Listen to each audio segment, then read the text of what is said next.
Sejarah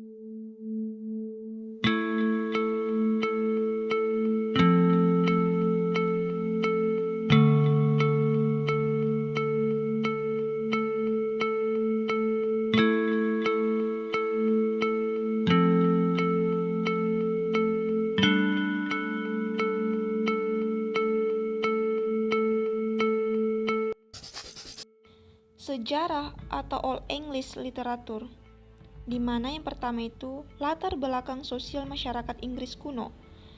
Periode Inggris kuno atau Old English dalam sejarah dan sastra Inggris mengalami beberapa tahap perkembangan karena adanya penyerbuan atau invasi dari suku-suku bangsa lainnya. Pada mulanya, Kepulauan Britania hanya dihuni oleh campuran berbagai ras. Namun yang dominan adalah orang-orang Iberia yang berambut kehitam-hitaman. Mungkin orang Inggris masih memiliki darah Iberia adalah orang Skotlandia dan Wales.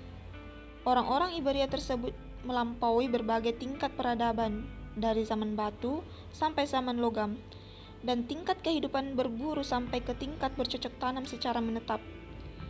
Peninggalan peradaban orang-orang Iberia yang terkenal antara lain itu Maiden Castle, suatu pemukiman yang berbentang, dan Stonehenge yang berupa batu-batu besar yang diperkirakan tempat pemujaan.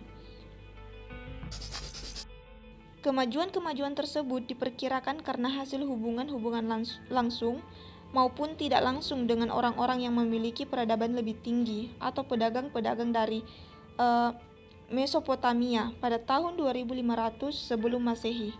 Nah, yang kedua itu hubungan antara orang Celt dan Iberia. Orang-orang Celt yang menyerbu Kepulauan Britania itu pada umumnya mempunyai bentuk tubuh yang lebih besar daripada orang-orang Iberia dan warna rambutnya pun lebih muda. Hubungan antara orang-orang Celt dan orang-orang Iberia di Kepulauan Britania pada mulanya adalah hubungan antara penjajah dan yang dijajah. Tetapi kemudian budaya mereka bercampur. Unsur-unsur budaya Iberia yang dominan terdapat di daerah Wales, Cornwall, Irlandia, dan pegunungan Skotlandia. Orang-orang Celt hidup dari bercocok tanam, beternak, berburu, dan mencari ikan, dan mereka tinggal dalam perkampungan-perkampungan kecil yang disebut treffs, yang terdiri dari sejumlah keluarga. Orang-orang Celt masih menganut aliran agama paganisme.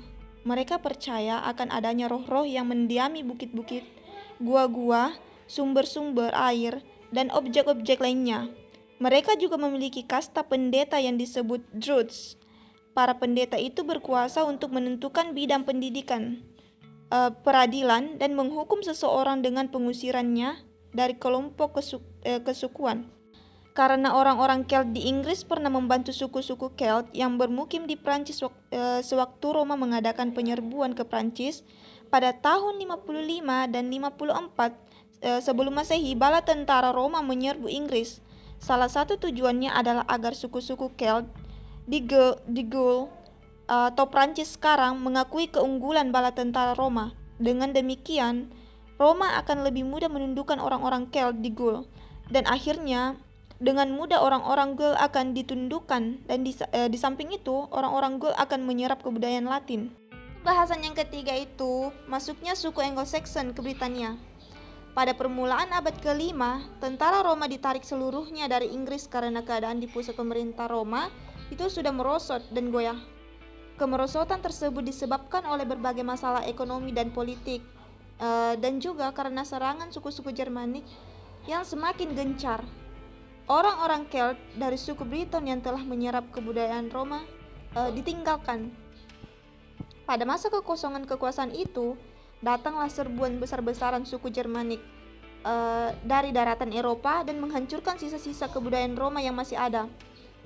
Orang-orang Jermanik yang terdiri dari suku-suku Jute, Angel, dan Saxon lebih dikenal dengan nama suku-suku Anglo-Saxon.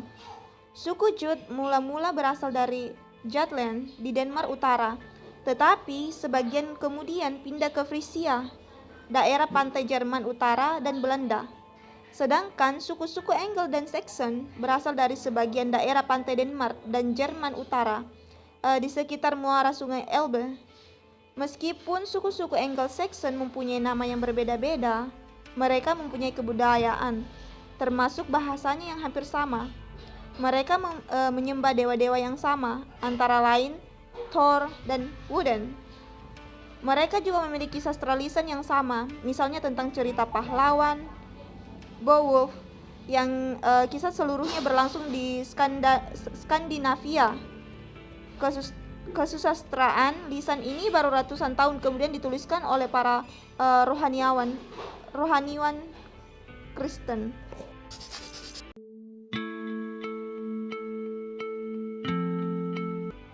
Ciri-ciri karya sastra Inggris kuno. Kesusastraan Inggris kuno dikenal juga dengan nama kesusastraan Anglo-Saxon, karena kesusastraan itu dibawa oleh suku-suku Germanik dari negeri asalnya di daratan Eropa. Di samping itu, karya-karya sastra Anglo-Saxon dapat tersimpan dalam bentuk tulisan tersebut berkat biarawan-biarawan Kristen yang mengumpulkan serta menuliskan hasil-hasil kesusastraan tersebut. Adapun kesusastraan Inggris kuno dibagi menjadi dua golongan, yaitu prosa dan puisi. Yang pertama, prosa. Karya prosa bahasa Inggris diawali oleh Kode Hukum Raja Albert dari Kent yang ditulis dalam beberapa tahun kedatangan di Inggris. St. Augustinus dari Canterbury. Selanjutnya, prosa pada abad ke-7 dan ke-8 century lebih menekankan aspek praktis dalam karakter. Awal penterjemahan ke dalam bahasa Inggris paling awal tanggal prosa sastra dari akhir abad ke-9 ketika Raja Alfred ingin meningkatkan kemampuan dalam belajar bahasa Inggris. Karya sastra prosa dari pertengahan sampai akhir abad ke-10 dikaitkan dengan reformasi Benediktin, yakni sebuah gerakan untuk menegakkan ketertiban dan disiplin di biara yang dianggap telah tumbuh lemah. Penulisan terbesar dan paling produktif dari periode ini adalah muridnya Ælfric. Ælfric menulis dengan kejernihan dan keindahan yang menakjubkan dengan menggunakan perangkat retoris sastra Latin, sangat sering tanpa adanya kesombongan.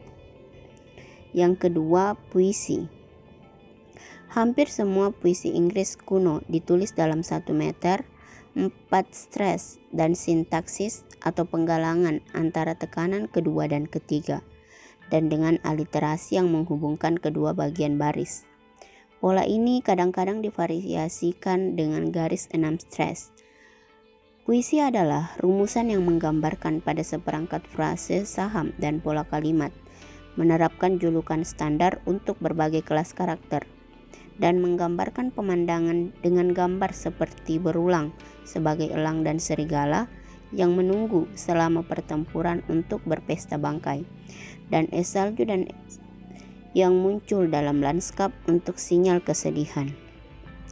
Dalam puisi terbaik formula tersebut jauh dari membosankan, memberikan kesan kuat dari kekayaan budaya yang bisa digambarkan seorang penyair.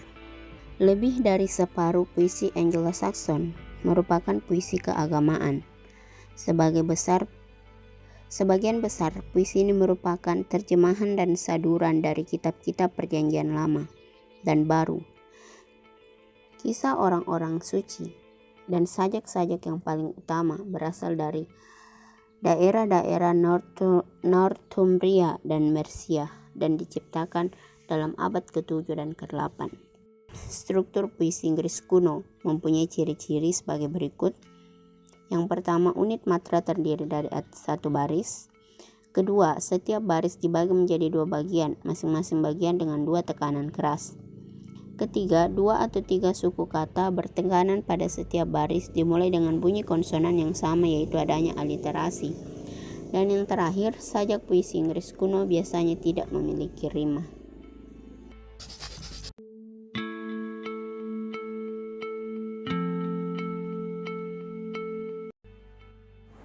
C.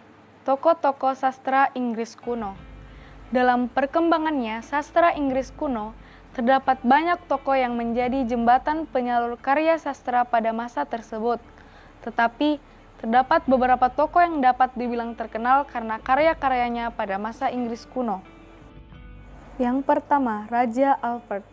Raja Alfred merupakan seorang raja yang terkenal pada eranya dikarenakan beliau adalah peletak batu pertama prosa Inggris dan kemudian diteruskan oleh Alfred dan Wolfstan. Beliau merupakan seorang pelopor penerjemahan karya-karya mereka dari bahasa Latin ke bahasa Inggris di abad ke-9. Pada masa ini, Raja Alfred memerintah West Saxon antara tahun 871 dan 906. Proses penerjemahan ini bertujuan untuk memulihkan kebudayaan bangsa Inggris yang hancur akibat serangan yang bertubi-tubi oleh bangsa Skandinavia. Yang kedua, Oldham. Beliau adalah seorang sarjana lulusan sekolah Canterbury. Serta menurut sejarah, beliau merupakan murid dari Abbot Hadrian yang merupakan seorang pendeta dari Afrika. Di samping menulis prosa, Oldham juga dikenal sebagai seorang penyair dan banyak mengenal penyair-penyair Latin klasik serta kitab-kitab suci. Dalam tulisan-tulisannya, baik prosa maupun puisi. Dalam penulisan karya sastranya, Oldham banyak menggunakan bahasa kiasan seperti permajasan, metafor, alusi, dan sebagainya. Yang ketiga, Venerable Bede. Bede merupakan seorang penulis prosa yang berasal dari Northumbria. Bede merupakan seorang ahli teologi dan sejarah Kristen terbaik pada zamannya, yang memiliki darah Anglo. Dalam hal karya sastra terdapat sebuah karya utama yang merupakan sebuah risalah tentang mantra. Ilmu pengetahuan kronologi abad Kristen yang ditulis berdasarkan studi astronomi, martirologi, riwayat wali gereja dari Wordsworth dan Jerrow, riwayat Saint Cuthbert, dan The Ecclesiastical History of English. Dan yang keempat, Alcuin. Beliau merupakan seorang proses yang berasal dari Northumbria dan dibesarkan di York. Alcuin meninggalkan negaranya ketika peradaban kuno suku Anglo akan punah karena penyerbuan orang-orang Danish atau Denmark yang memporak-porandakan biara-biara dan pusat-pusat studi. Sebagian besar karya-karya Alcuin ditujukan kepada Charlemagne, Charles the Great, dengan nama samaran David atau membandingkan Charlemagne dengan Homer dan dirinya dengan nama samaran Flaccus atau Horace.